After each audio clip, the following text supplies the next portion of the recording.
చిన్న కాశీరేవుకి వెళ్లే మార్గాన్ని పునరుద్ధరణ చేయడం, నిడదవోల్లో 100 పడకల ఆసుపత్రి నిర్మాణాన్ని పూర్తి చేయడం, నిడదవోలు పట్టణంలో మనం ఎదుర్కొంటున్న డంపింగ్ యార్డ్ సమస్యని అత్యంత తక్కువ కాలంలో పరిష్కారం చేయటం, గోదావరి జలాల్ని నిడదవోలు పట్టణ ప్రజలకి అందేలా చర్య తీసుకోవటం, స్వచ్ఛమైన నీటిని ప్రజలకు అందించడం, ముఖ్యంగా యువతకి ఒక ఇండోర్ స్టేడియాన్ని నిర్మించడం,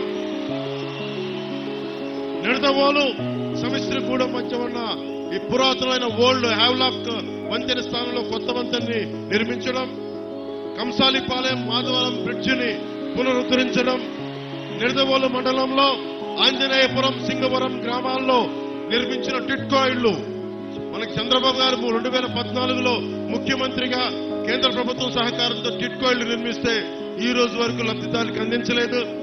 మన కూటమి ప్రభుత్వం రాగానే లబ్ధిదారులందరికీ టిట్కో ఇళ్లని అందిస్తాం. అర్హులైన ప్రతి ఒక్కరికి టిట్కో ఇళ్లని అందిస్తాం. పెరవలి మండలం కేంద్రంలో బస్ స్టాండ్ నిర్మిస్తాం.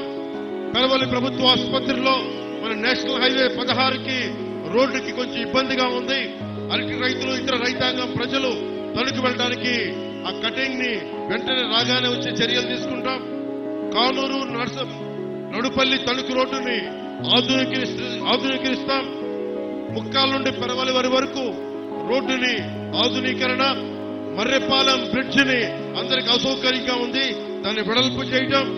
నిడదవోలు అసెంబ్లీ నియోజకవర్గంలో జగన్ పాలనలో రోడ్లు గుంతలమయమైపోయింది. వచ్చిన 3 నెలల సమయంలోనే గుంతలన్నీ పూడ్చి కొత్త రోడ్లకి మాకు వేసే చర్యలను తీసుకుంటామని తెలియజేసుకుంటూ